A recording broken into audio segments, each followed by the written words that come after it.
আসসালামু আলাইকুম বন্ধুরা। আজকে আবারও আরেকটা রেসিপি নিয়ে চলে এসেছি। আজকে দুপুরবেলায় চিলি চিকেন বানিয়েছিলাম, তাই ভাবলাম রেসিপিটা আপনাদের সঙ্গে শেয়ার করি। আপনারা বাড়িতে অনেকেই অনেক রকমভাবে চিলি চিকেন বাড়িতে রান্না করেন, তাই আমি ভাবলাম আমি বাড়িতে যেই প্রসেসে চিলি চিকেন রান্না করি সেই প্রসেসটা আপনাদের সঙ্গে শেয়ার করি। আমি এখানে 1 কিলো থেকে কিছুটা বেশি মাংস নিয়েছি। মাংসটাকে ভালো করে ধুয়ে জল ঝরিয়ে নিয়েছি। মাংসটাকে ম্যারিনেট করানোর জন্য আমি কী কী দিচ্ছি আপনারা দেখে নিন। দিয়ে দিলাম আদা রসুন বাটা, 2 চামচ মতো টক দই। এরপর আমি এর মধ্যে সব মশলাগুলো অল্প অল্প করে দিয়ে দেব। এখানে আছে লবণ, হলুদ, জিরে গুঁড়ো, ধনে গুঁড়ো, মিট মশলা, কাশ্মীরি লঙ্কার গুঁড়ো দিয়ে মিশিয়ে দেব। এরপর এর মধ্যে দেব কর্নফ্লাওয়ার। কর্নফ্লাওয়ারটা আমি একটু পরিমাণে বেশি দিয়েছি। এগুলোকে এবার হাত দিয়ে ভালোভাবে মিশিয়ে নেব। এই যে দেখুন আমার মেশানো হয়ে গেছে। এবার এটাকে 1 ঘন্টার জন্য ঢেকে রেখে দেব। এরপরে মাংসগুলোকে আমি একটা একটা করে গরম তেলের মধ্যে ছেড়ে দেব।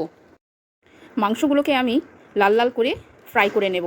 দেখুন আমার মাংসগুলো কীরকম লাল লাল হয়ে গেছে। এই যে দেখুন, এবার আমি মাংসগুলোকে তুলে নেব।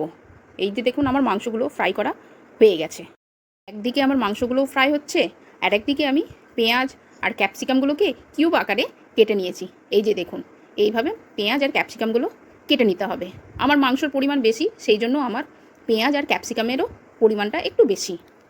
এরপর ক্যাপসিকামগুলোকে ওই তেলের মধ্যেই হালকা করে ভেজে নেব। বেশি লাল লাল করব না। দেখুন আমি কীরকম করে ভেজে নিচ্ছি। এই যে দেখুন আমার ভাজা হয়ে গেছে। এবার আমি তুলে নেব।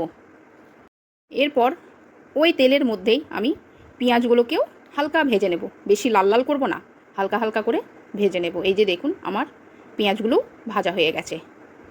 এরপর একটা বড় কড়াইয়ের মধ্যে কিছুটা তেল গরম করে তার মধ্যে আদা রসুন বাটা দিয়ে দেব। এরপর আদা রসুন বাটার মধ্যে কিছুটা মশলা দিয়ে সেটাকে ভালোভাবে কষিয়ে নেব।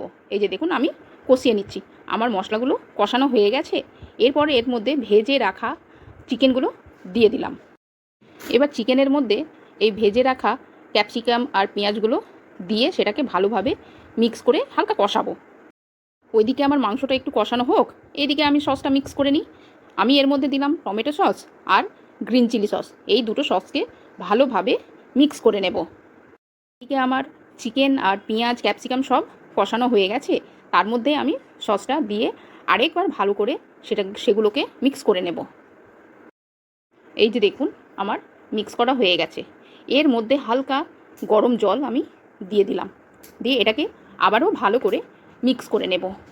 অন্যদিকে আমি নর্মাল জলের মধ্যে 1 চামচ কর্নফ্লাওয়ার দিয়ে ভালোভাবে সেটাকে মিশিয়ে নেব। এই যে দেখুন আমার মাংসটা ফুটে এসেছে। এবার এর মধ্যে কর্নফ্লাওয়ার গুলে রাখা জলটা হালকা হালকা করে দিয়ে সেটাকে আবার ভালোভাবে মিক্স করে নেব। কর্নফ্লাওয়ার জলটা দিয়ে সেটাকে মাংসটাকে ভালোভাবে ফুটাতে হবে। দেখুন আমার ঝোলটা ঘন হয়ে এসেছে। এবার আমার চিলি চিকেন রেডি। কাল আবার নতুন রেসিপি নিয়ে আসবো। Tata, bye bye.